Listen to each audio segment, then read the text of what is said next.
what's up? Arthur here, and welcome to a new Black Ops 3 video. In fact, welcome to a new Black Ops 3 Best Class Setup video. And of course, as you can tell by the title, in this one, we're going to take a look at the DINGO, which is arguably the most versatile LMG in this game.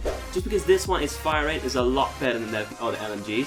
So obviously, because of that, this one is also a bit more deadly at close to medium range. Anyway, with that being said, of course, as always, the first we're going to take a look at the attachments, then the secondary, and then the perks, and then finally my square streak setup. So with that being said, let's get right into it. Now, for starters, we of course have the quick draw grip. This is an attachment I use, I want to say, about 95% of the time. Obviously, it simply allows you to zoom in a little bit faster, but in terms of the LMGs, I think the quick draw grip is actually a necessary attachment. Just because normally speaking, I think it takes like 300 milliseconds for these weapons to zoom in. And the quick draw grip, if I'm not mistaken, cuts that time in half to about 150, which is still not too great, but in that case, at least you stand a slight chance at medium to close range. Anyway, next up, we of course have the grip. This thing does have a bit of recoil, that's because this thing, its fire rate is also pretty significant. So obviously, the grip is another go-to attachment. It basically reduces your recoil by a little bit. I'm not too sure about how much. I think it's 9%. Either 9% or 12%, something along those lines. I basically need to catch up on Black Ops 3 in-depth videos. Haven't watched many of those this year, so simply correct me if I'm wrong. And then finally, we of course have the stock. Now this of course is another attachment that I use way too often. In this case, it's actually pretty viable as well. Just because the mobility of the light machine gun is of course pretty much on the low side. Like, it's really difficult to move around properly with these weapons. Obviously the stock simply allows you to move around a little bit faster whilst you're aiming down the sights.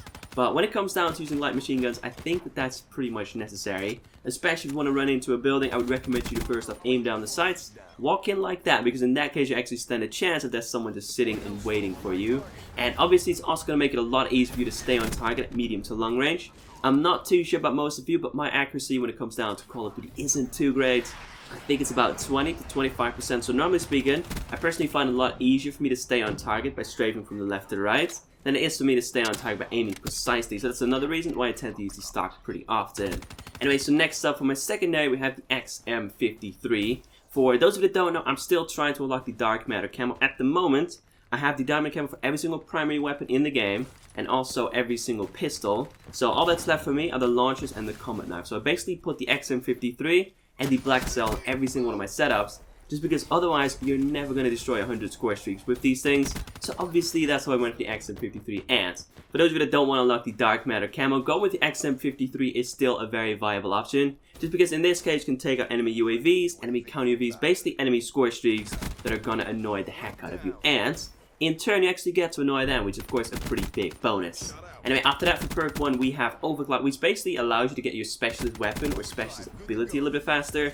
Recently, I've been using Overdrive and Vision Pulse quite a bit. Overdrive is actually pretty good, especially if you want to run around with an LMG, because obviously this gives you a bit of a speed boost. And then Vision Pulse allows you to see enemies through walls, which is never a bad thing. But if you were to, let's say, choose the Spektrem and then go with the Ripper, you'll be able to get your specialist weapon every 2 to 3 kills, which is definitely pretty good. Anyway, so next up we have Fast Hands and also Hardwired. Now, Fast Hands is an attachment that I started using recently. It's actually a really good one, especially if you zoom in a lot just like me. Anyway, so obviously first off, Fast Hands allows you to swap between weapons a little bit faster. That's of course pretty useful, but at the end of the day, the fact you can actually zoom in faster after sprinting while using Fast Hands is a lot more useful than being able to swap between weapons faster. Because in this case, the time that it takes you to zoom in after you're done sprinting actually gets cut in half, which is pretty good. Especially with a light machine gun, which usually takes quite a while to zoom in with in the first place. And then finally, we of course have Hardwired, my go-to perk in Black Ops 3. This one is really useful for starters. It makes you immune to counter UAVs, power cores, EMP grenades, and also smoke screens. It makes sure you don't trigger trip mines, shock charges, and C4 alarms. And then on top of that, it also reduces the effects of Tracker, and it completely annihilates the effects of Sixth Sense. So this one is definitely pretty good. And then finally for my square streaks, in this case I went with a pretty simple setup. First out the UAV, next up the Lightning Strike, and then finally the Hellstorm Missile. One of my go-to setups from back in the day, back on Black Ops 2. Anyway, with that being said, of course, as always, if you've got a pretty solid DINGO setup, then definitely be sure to share that one in the comments for others to try out. Also, if you enjoyed this video, some support, a like rating would be very much appreciated. If not, that's cool. Of course, if you want to, you can also follow me on Twitter, or Facebook, or Instagram. You can find all those links in the description. And then finally, thank you all so much for watching. Thank you for the continued support. And I will catch you in the next one. Take it easy.